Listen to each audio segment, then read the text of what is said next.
This spring, as the multiple systems that supposedly held us unraveled, and the full scope of the uncertainties we face sank in, the webs of connection to the people and places who I hold dear were what held me.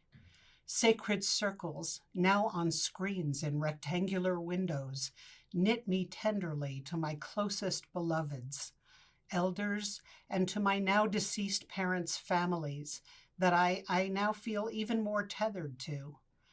Those relationships have helped stabilize me, as I imagine yours may have too. To tend to my heart, I've tried to accept and express waves of emotion as they arose, and paused inwardly to celebrate moments of progress, joy, and breakthrough, like the embodied moments of overwhelming relief as the results of our last presidential election emerged. I was and still am awash with humility and gratitude for the women of color, the leaders, organizers, and their communities whose skill, perseverance, leadership, and drive deserve credit and our thankfulness for that outcome. I've surrendered to my need to weep regularly, as so much is being lost now, and my tears, sometimes which come without apparent or rational reason, have been a welcome release, seeming to cleanse me. I've felt elated to see the immense global protests after George Floyd's murder, and outraged by the bald-faced greed, criminality, and accelerated destruction of immigrants and wildlands, incarcerated peoples, birds, and waterways. I've savored the space at home to nourish Kenny and my personal partnership, to enjoy the stillness of no travel and the beauty of the land that holds us. And overnight immersed me in nature, camping in the woods, and gifted me with some ceremonial time. I was cradled warm in a tent through a thunderstorm that echoed up and down the valley. I emerged so grateful for time away from technology and actually feeling 10 years younger. Woohoo! Who knew?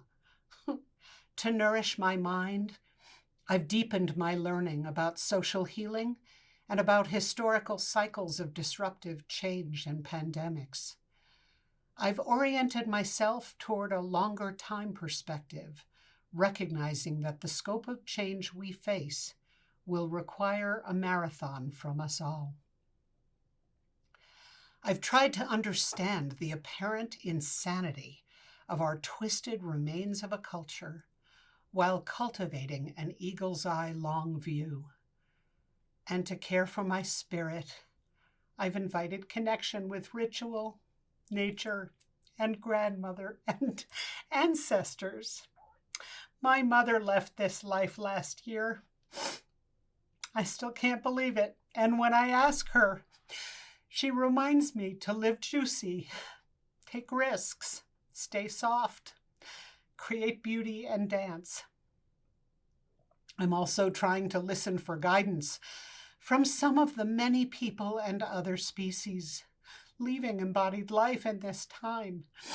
I imagine seeking their support from the other side. At home, I felt healing come from communing with the ancient, arid, and craggy arroyos filled with quartz and the fur of ponderosa pine needles, and from inhaling the wide skies of New Mexico.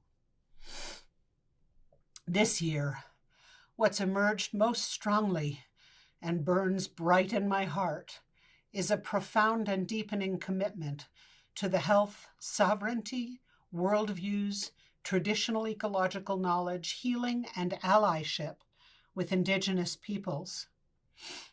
I've long appreciated that Native peoples are incredibly strong, resilient, and innovative.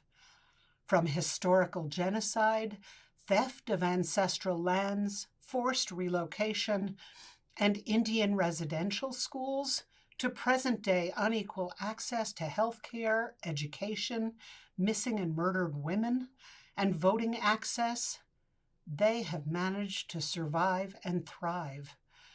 From Bioneers' beginnings in 1990 in the southwestern U.S., and thanks to Kenny's vision, our organization has been informed and guided by the voices, experience, and wisdom of Native peoples. In 1992, I heard Petuche Gilbert, who was then a governor at Acoma Pueblo, say in a panel of Indigenous elders about the anniversary of Columbus arriving at this land. He said, 500 years ago, you came and we welcomed you with open arms. If you came again today, we would do the same. I was gobsmacked as I felt the authenticity and truth of his words, though they seemed to contradict the history of violence that I knew his people had endured. I began to understand then how much I might learn from Native peoples about how to be a human being. Over these 30 years, I'm grateful to have learned from many Native mentors, board members, and friends. Living in the land of the Pueblo peoples, I've experienced tribal ceremonies, feast days, and the wealth of creative expression that emerges from the hearts, cultures, and hands of so many First Peoples. I've also begun learning about the serial and ongoing efforts at genocide, culture and language demolition, and forced sterilization and relocation that our government has inflicted on Indigenous peoples. I've learned how systematically and globally extractive industries have targeted Native lands and reservations for mining and drilling, and how destructive that's been to their waterways and the man camps to their women, damaging all the people's health, cultural traditions, pillaging sacred sites, and attempting to uproot languages.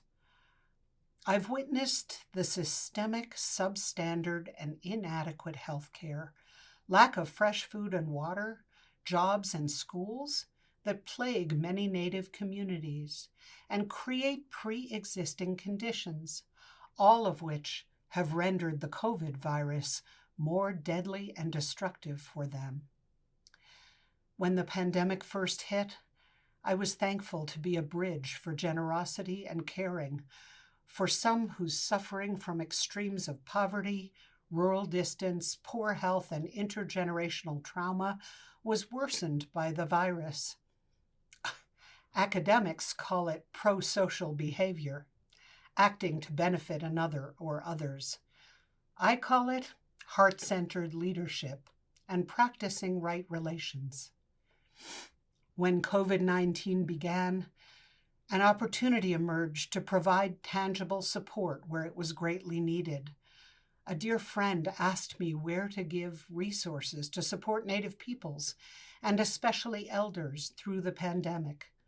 I met with my colleagues, Cara Romero and Alexis Bunton, the gifted and committed leaders who co-direct Bioneers' Indigeneity program, and we came up with a list of trusted allies and friends, focusing on the places we knew best and that we knew were hardest hit.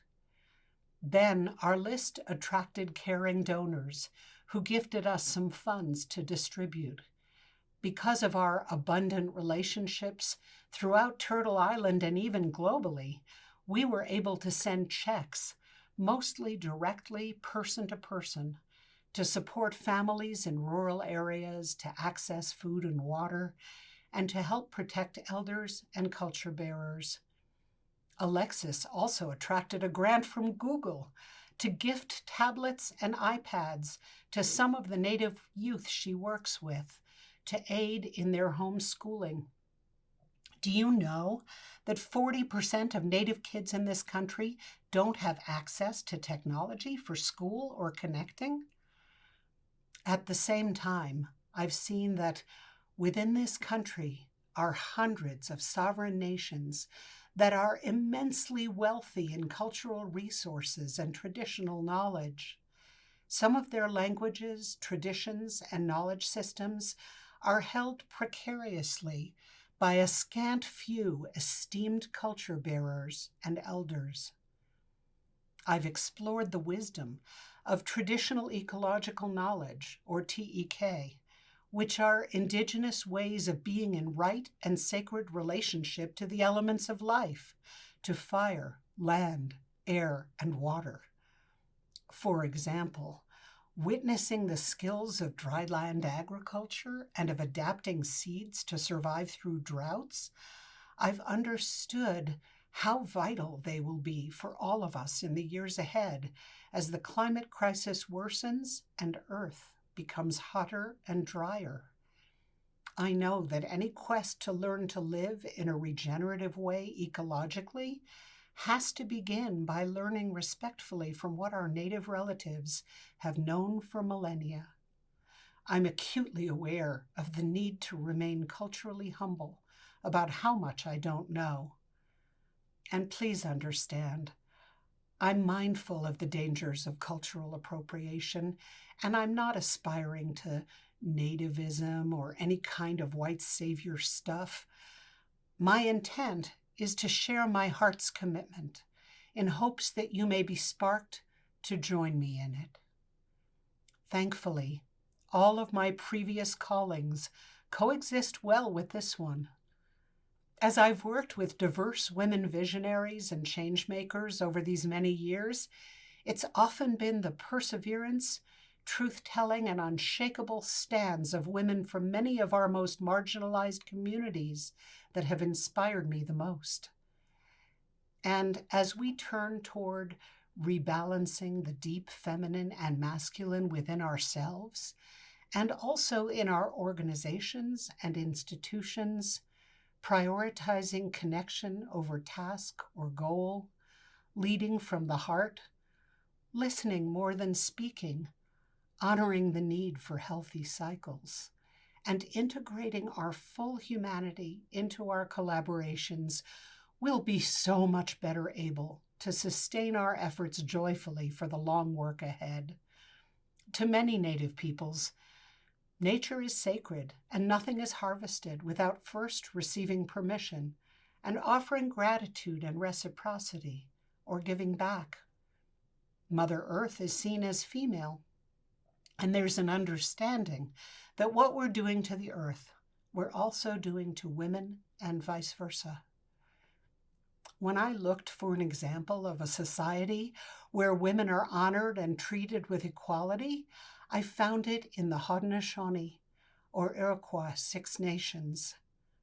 Seeing how respectfully women were treated in their confederacy inspired the U.S. women's suffrage movement, which was launched in Seneca Falls, New York in the early 1900s.